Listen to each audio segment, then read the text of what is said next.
Ladies and gentlemen, the stage is set for what's going to be a very, very interesting discussion. And to moderate the session, I'd like to welcome Prashant Kadi, partner Deloitte India. Let's put our hands together and welcome sir to the stage.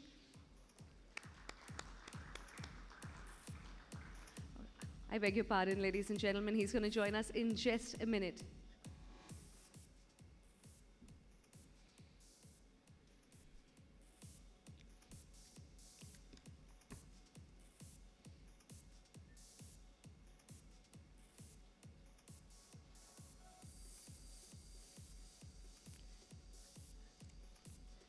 Ladies and gentlemen, please put your hands together one more time for Prashant Kadi, partner Deloitte India, who's going to moderate this panel discussion. Welcome, sir. I request you, sir, if you could please sit on the third chair from the right. Yes, thank you. Let's keep the applause going for our panelists. Saswata Kar, Senior Director and Global Head of Data Analytics and Data Sciences, Philips. A round of applause, Mr. Kar. Vijay Matthew, Global Director Analytics, AB in Bev. Welcome, Mr. Matthew. Sushant Bhushan, Head of India Business Center, Circle K. A round of applause for Mr. Bhushan. Rohit Jetli, Head of Platform Delivery, Global Platform Solutions, Site Head, India, Fidelity International. Welcome, sir. And last but not the least, Rahul Lodhe, Vice President, SAP Business AI, SAP. Thank you for joining us, sir. Skadi, I'm going to hand the stage over to you. Good afternoon. We have the interesting job of trying to sort of make something interesting when the digestion processes have kicked in. So I look forward to it. A very, very eminent panel. Happy to be here. And some of the topics that we're going to look at from tomorrow's technologies, I think the most obvious one that everyone's talking about all the time nowadays, generative AI, right? So those of you who are familiar with sort of the Indian context, I like to say that generative AI has done for all of us AI and technologists what Baba Ramdev did to yoga, right? It has brought the conversation to our meeting rooms, our drawing rooms, and in fact, our bedrooms, right? So I think very interesting times that we live in. So let me just kick this off with a question on generative AI, or we'll 4 or 5 topics. We'll just discuss them in sort of among ourselves, and then any inputs or any sort of questions or comments that the audience would like to raise. We'd be happy to take them specifically, right, as well. So on generative AI, so maybe, Vijay, let me start with you. So, how's the acceptance, in an AB InBev context? Are there use cases that are going? Are you looking at? So let's say there's exploration, there's experimentation, and then productionization, right? So how do you look at this journey, and what's been your experience? Good afternoon, everyone.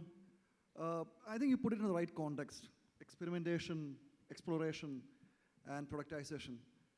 We are in the exploration stage this year. So we started a COE last year with 20 people on GenAI space. This year we made it a 50-strong COE. And next year the plan is to exponentially scale the capabilities. So we have identified 3 opportunities with GenAI. First being the support centers, right? The operation centers across the globe. We have around 6,000 colleagues working in the operation centers. And we believe that a lot of process can be transformed using GenAI. A great example would be ticket resolution, right? Today we have an army of people who are doing ticket resolution using chatbots and even call centers, right? It's a huge opportunity for us. We believe that around 30% of the process could be automated using GenAI, right? Another area is reconciliations. If you think about finance, a huge chunk of the work is around reconciliations, book reconciliations, right? We already built an engine that can do auto reconciliations of finance books. The third one being insights creation, because there are a lot of roles where the key job is to give insights. Somebody asks a question, and people have to get all the data sets, do all the number crunching, get the insights, create a chart or a graph, and then give the insights on a PPT, right? So these 3 areas is what we are going to do for the BSEs. The second being marketing. AB InBev being an alcohol beverage company, we have one of the biggest marketing spends across the globe. We spend around $2 billion on marketing every year. And we believe that content creation is a huge opportunity for us. With GenAI, we would be able to do personalized content creation. I'm not talking about videos, I'm talking about digital content creation. Huge opportunity for us. And third is procurement. We have around 40 billion spent on procurement. And we believe that GenAI could really transform. Just to give one example, right? Our tail end spend is 3 billion, which means there are 3 billion worth of contracts, 3 billion worth of procurement without contracts. We could easily create an intelligent agent that can do that procurement automatically. So, and these are the capabilities that we have built. And there are areas which we failed, for example, right? We tried to do coder efficiency using GitHub Copilot. It didn't give any efficiencies at all.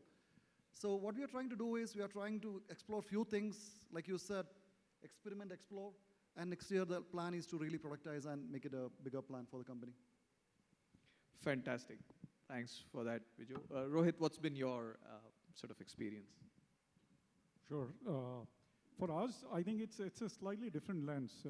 I come from Fidelity. We are in the business of managing money for people. So it isn't a very simple take when it comes to AI. When you're talking about dealing with somebody else's money in particular, it's not just about the regulation, it's also about the core values. We as an organization value trust and integrity hugely when we have people making decisions.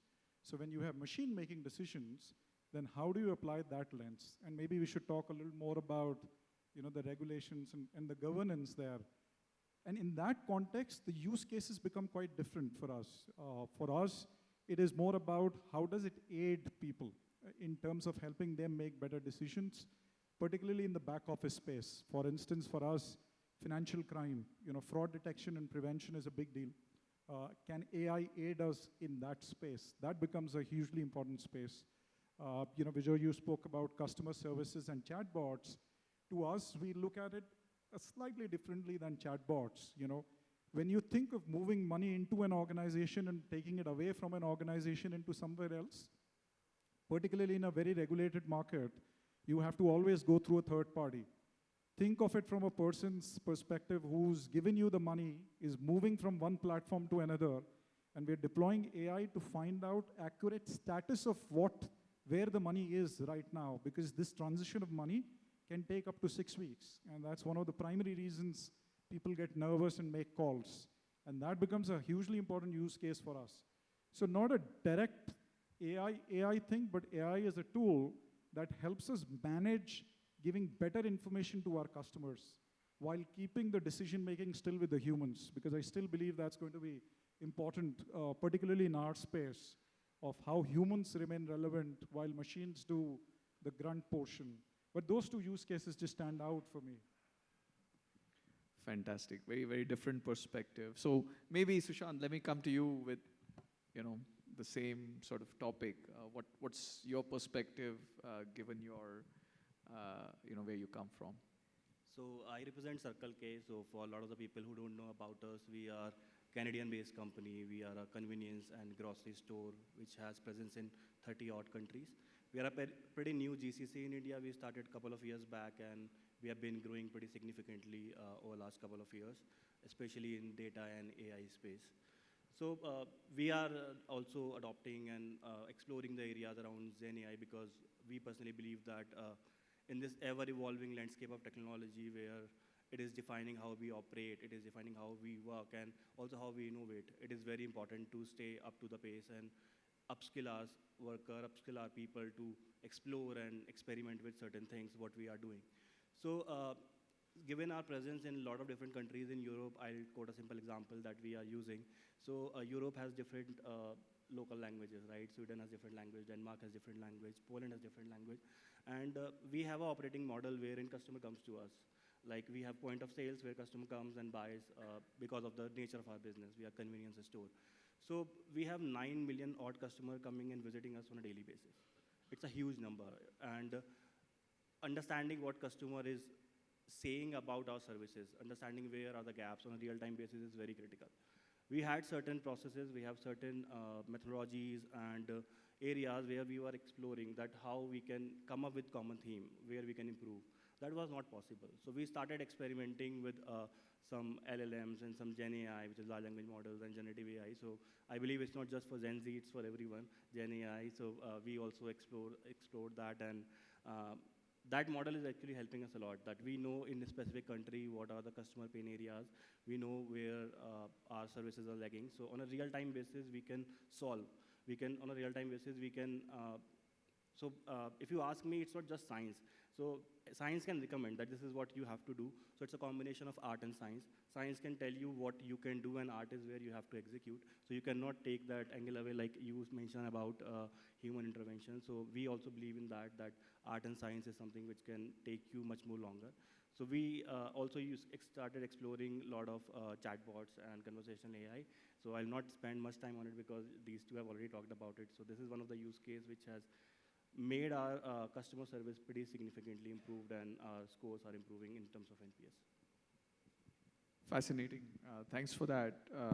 So maybe next, let me come to you, Shashwat. Either on these or also on broader exponential technologies. So what's been the Philips experience, so to say? Sure. I hope I'm audible. I think for manufacturing or health technology type of companies, for that matter, any company, it is about the business outcome. And these technologies, we just need to make sure that we are able to get to that outcome that we want to drive. And I think Gen AI we've spoken, so I'll talk about other things, whether it's Internet of Things or connected products or digital twin.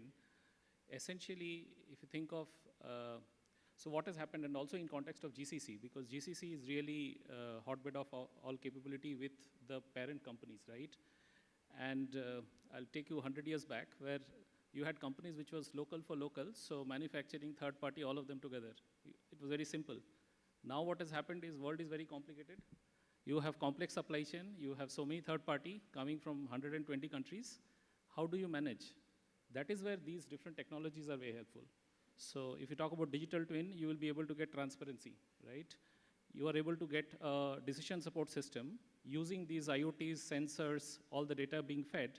You can look at it in a command center sitting out of India, whatever is happening with all the third party, right? You can look at the complexity of the business, of running the business, right? You are able to get that transparency, which eventually with the decision support system, you will be able to drive a lot of, or we are driving a lot of simplification, because you have more transparency, which will result into, or which is resulting into financial impact. So that's how I look at it. I think it's really the business outcome. Technology will always help there.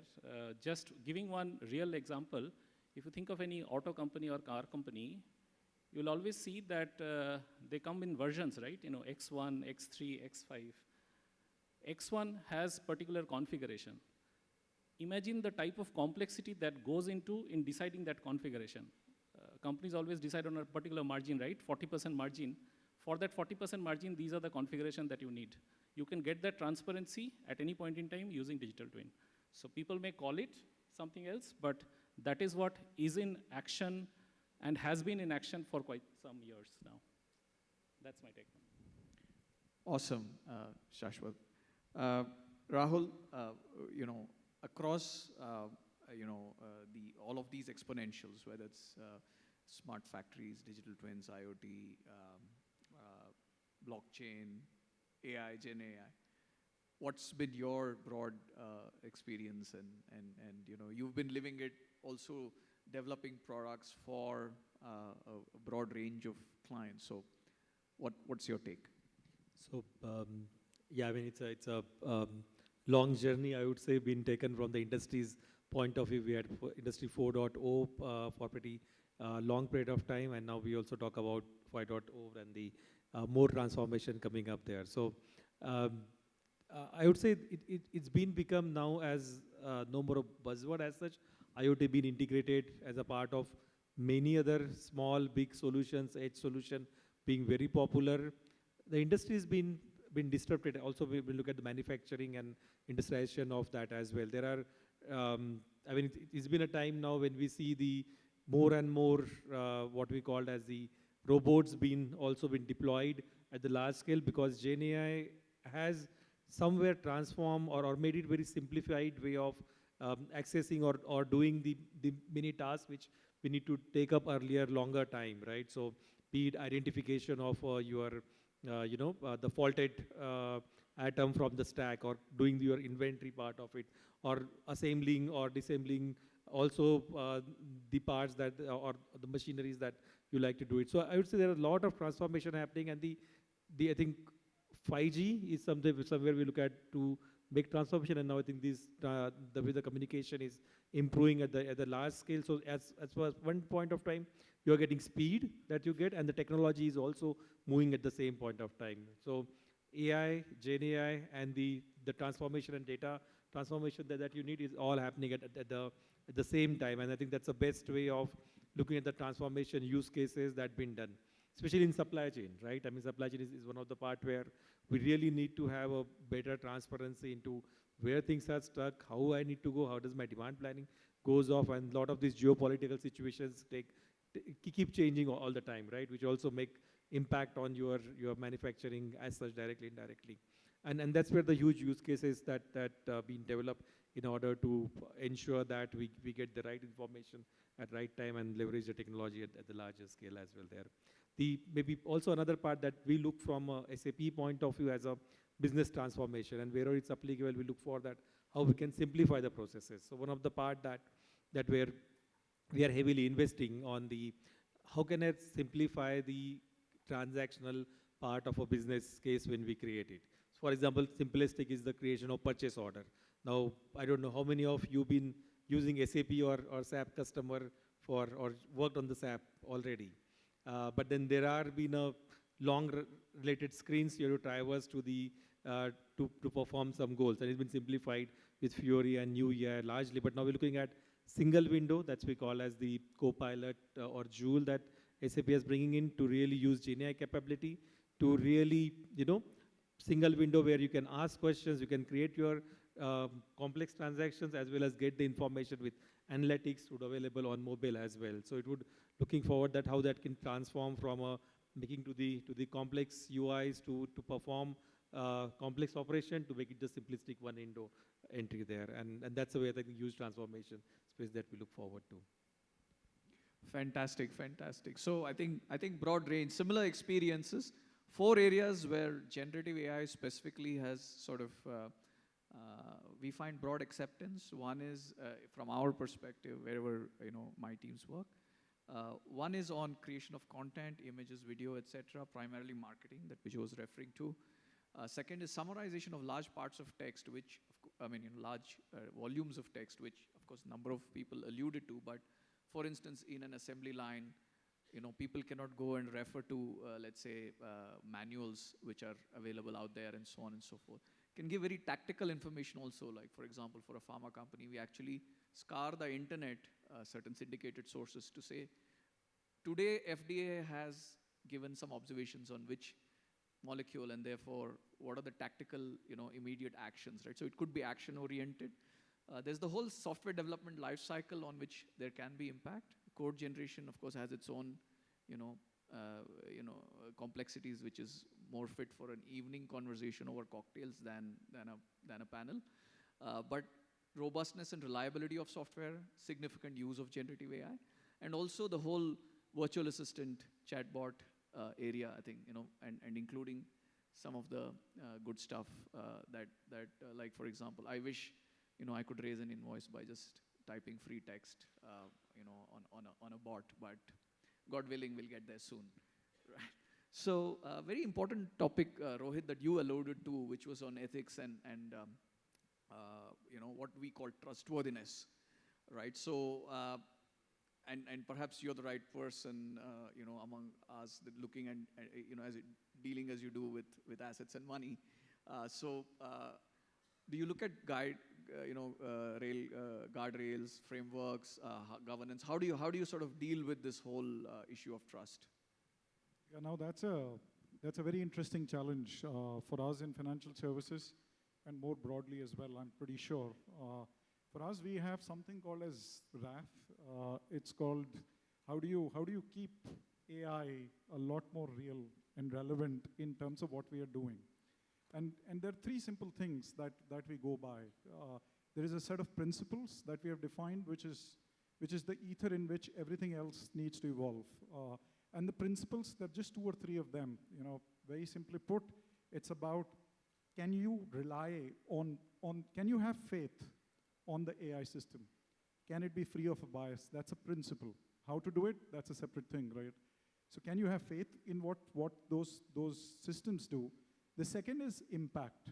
The impact that an AI system has on any stakeholder needs to be understood, whether it's our own employees or whether it's our customers. Without the lack of clarity of impact, it's highly unlikely that we'll put something or anything in production. Experimentation, absolutely. There also we control what we want to experiment on. And the third thing is human in loop. I kind of alluded to it. That's an extremely important principle for us. Basis this, we have 2 pillars on which we have built our AI governance within our organization. One we call trustworthy AI. Is it repeatable and is it auditable? It's extremely important for us when you think of customers and the outcome you want to be delivered for the customers. If something is not repeatable and something that's not auditable, it's not something we are willing to go forward with. That becomes hugely important. When you talk about trustworthiness of AI, there are other aspects of accountability. Let me give you a quick example. Portfolio manager, we built a brilliant AI system which helps asset allocation on a portfolio, goes live in production. It makes a wrong decision, millions of dollars of customers lost. We get our fee still, right? Is that the right outcome? Absolutely not. Who's accountable for it? Is it the portfolio manager? Is it the customer who decided to give us the money? Or is it the developer who actually wrote that piece of code? Where does that accountability lie? And unless you have figured out where the accountability of such decisions lie, we will not be able to trust an AI system. So trustworthiness is extremely important for us. And the second pillar is what we call XAI, explainable AI. If AI cannot be explained, understood, and explained to all associated stakeholders, it does not go forward. We actually have a testing framework for Gen AI and all other AI systems that we are building and productionizing, which goes through explainability testing, where if you're not able to explain why the results happened and not like a black box, it won't go forward. So many of our use cases get rejected because of that. That helps us kind of drive that. You spoke about AI from a DevOps software development lifecycle. We have developed our own lifecycle, which we call MLOps, which is about how do you take machine learning ideas into production. It's almost like a DevSecOps, but not in the classic SDLC sense, but in the machine language sense, which involves a Gen AI testing framework as well. So these things are extremely relevant in my mind, and one of the things that's important is experimentation with AI and the outcomes should not be done without being clear of how you're going to manage the repercussions or the impact it's going to create. And hence the governance becomes the most important starting point before we go all out, because it's such an attractive technology. It's going through its hype cycle right now. It's almost creating anxiety of some sorts, the fear of being left out. If you don't know AI, you can't sit and talk about AI, or if you're not deploying AI. But trust me, I don't think it works that way. It's going through a life cycle. It's important to control what you're doing and then take it in truly outcome, the point that you were making, Shashwat, about the outcome. That becomes extremely important. But that's how we are approaching it at Fidelity. Fantastic, fantastic. Sushant, would you like to weigh in as well on the trustworthiness? No, I think you covered fairly well. So about transparency, accountability, and trust. So I'll add one more point to it, which is around I would say the governance around it, which is around using the data. So sometimes we use those models and pass those features into it, which are personal information. And the outcome of those models is something which we cannot use as a part of a regulatory purposes. So we need to have some governance around it where that trust needs to be there, that are we abiding to the law of that land, whether it's GDPR or the data privacy law in India or all sort of those things. So that is something which we are also incorporating in all sort of those things which we are doing before productionizing. So MLOps is very interesting concept, and definitely we are using it in our organization as well, that we are tracking whether there's a model drift, where there's a data drift. A lot of organization has spent a lot of investments in data governance. Now organizations are realizing that if AI decision making is incorrect, then it has a lot of implication in terms of financial value. So model governance is another concept which is coming, and we also started exploring those things, that before we productionize any model, we pass it through a governance forum, wherein if there is any personal information, if there are any gray areas, then we call out the technology team or the developers to understand why this has been used, and if there is any alternate, if we can use it and all sort of those things. So that actually helps. Apart from that, I think industry is evolving in that space as well. So there is a EU AI Act, which is now pretty mature in terms of understanding the guardrail, that how we can incorporate certain things in our ecosystem. And I would say IEEE also came up with an applied design sort of a framework. That is another good thing. I recently read a paper on it, and it's pretty amazing to see how they are also talking about those things.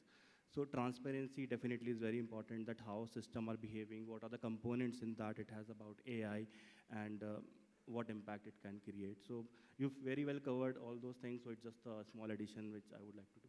Fantastic. So yeah, I mean, in fact, fairness, transparency, explainability, very critical topics. There's a trustworthy AI framework which one of my colleagues has actually written a book on. But so, I mean, an extreme case of what you pointed out was somebody, I met someone who was working on autonomous cars, and he said if an autonomous car has an accident with a car which is driven by a human, then who's liable, right? Or is it the car company? Is it the AI algorithm? Is it the guy who wrote the algorithm? Or is it for the lawyers to figure out? I mean, maybe there is a and on that note, maybe let me go to the next point, which is on GCCs and India as a center, right? And the whole anxiety that some of there are many roles which AI might start to do repetitive jobs, and therefore the workforce starts to feel a little more anxious, right? So Rahul, maybe let me come to you on that, right? So do you see this happening? What's the messaging to let's say broad GCC staff that look, what is it that you need to do in order to sort of stay relevant? I think the great question, and also the quite relevant when especially there is anxiety around AI could take up the code generation, right, part of it as well, and a lot of the role that maybe as a GCC some part of it expertise might go away. But my experience with the India as a center for a GCC as such, I think we came long way now. I think many of you would agree that it's no more only cost-effective center, but we move also to innovation side of it. So most of product management and also doing innovation, filing patents. There are a lot of research, and maybe it's going beyond just the execution hub as such. My also personal assessment with the code regeneration, and that's where we might have the anxiety when it comes to the development environment where people are developing it.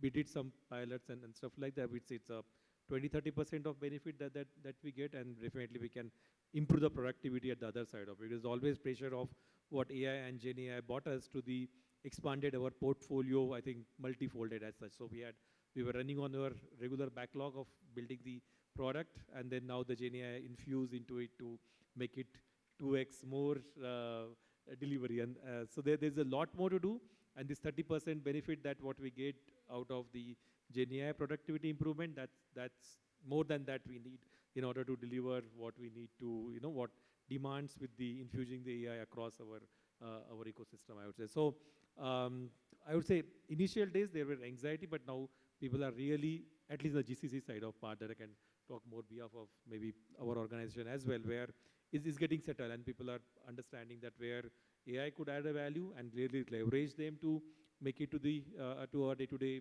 life and utilize that to make smarter decisions and also make ourselves smarter, right? Because whenever you use ChatGPT or any other large language model, you also learn from responses, the way it articulating, the way it's writing, the way it's templatizing few of things, and then over the period of time, it just became a part of your, routine aspects of it. So I would say it's been I think we are kind of settling that way now. Been living it for almost a year with that way, and we look forward for many more productivity tool to come up, so we can really do more with what we have at the moment. So, and sort of on that topic, so both as, from India as an innovation center, and, maybe some of the innovations actually, see, one of the earlier sort of things was that, 20% of the workforce is actually in India or so, right? So maybe some innovation is actually sort of cannibalization is a very strong word, but some sort of challenge to internal, right? So maybe Viju to you, and then Shashwata, maybe what's your view on the anxiety versus upskilling versus India as an innovation center? No, I think a lot of topics were covered, to be honest. India is no more the cheapest destination for building a GCC. We are not the cheapest destination, right? We are actually much costlier than some of the Eastern European countries, or Colombia or Argentina for that matter, right? So I don't believe that companies are coming to India because of the cost benefit anymore. And gone are the days where GCCs are measured on, very traditional KPIs like first time right and on time. Today, what GCCs are measured are on value creation. What value is coming out of GCC is what people are looking at, right? That's what you're looking at. And, certain things, we need to really accept, right? When 10 years back, there were a job family which was meant to read from PDFs and input it into Excel. Those jobs existed 10 years back. Today it doesn't exist because OCR and NLP completely automated that space, right? These are all realities. I strongly believe that, there will be efficiencies coming from GenAI. Around 30% is what the market is expecting on the repetitive kind of roles. But in reality, we are also struggling to fill those kind of roles, to be honest. In the market, graduates don't want to do jobs which are highly repetitive, and that's not interesting for them also. So the kind of roles that will become redundant are jobs which doesn't have much of takers in the first place. That's what I believe. And the one thing I believe strongly is that technology has created more jobs than what it has killed, right? Gone are the days where you can, gone are the days where you can create a 35-year career without upskilling. Today, upskilling is a must for all of us, right? No technology every technology has a very limited shelf life. So it's very important for today's generation, all of us, to have upskilling, learning new skills, and that's the only way to stay afloat in the today's world. Yeah, so I'll speak about the innovation bit of your comment. I think the company that I work for, we've had an innovation center which can be called GCC for more than 25 years. Of course, we are a European company, so we don't give the numbers of patents separately by country, but I think we have around 700 patents in Europe, second in the medtech world. Large portion of that comes from the India Center, and the India Center has been exponentially growing. That corroborates the fact that it's a really attractive destination from an R&D perspective. And what fuels is the culture, of course, of research and development. So if you have somebody who sits next to you, has 5 patents, and the other side 7 patents, you definitely get encouraged to create patents. So that's the way it is working right now, and I see that happening with many other companies. So I don't see there is any, we are there from a R&D perspective as a country, as GCCs.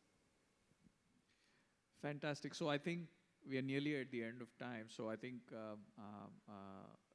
fantastic discussion. I think we spoke about GenAI, industrial omniverse or metaverse, and IoT and other exponential technologies, some of the opportunities and what we do across, everything from managing money to having alcohol, and some of the roles of ethics and transparency, trustworthiness in the technologies and the interactions we do with them, and India and GCCs as an innovation center, right? So I think, of course, some of these technologies go from, for example, the digitization of experiences to the digitization of data, and therefore its ability to use it to digitization of cognition, which is using AI, etc., and then bringing it back to sort of creating that and maybe combining all of these in a digital twin, which sort of mirrors the digital physical world, right? And looking at options and paths that one can take, which add business value and outcomes, right? Eventually, top line, bottom line, customer engagement, and such other. So it's been a pleasure for us here, and thanks, Sushant, Vijay, Shashwata, Rahul, Rohit. I mean, if there are any questions, we can take them, but back to the presenters.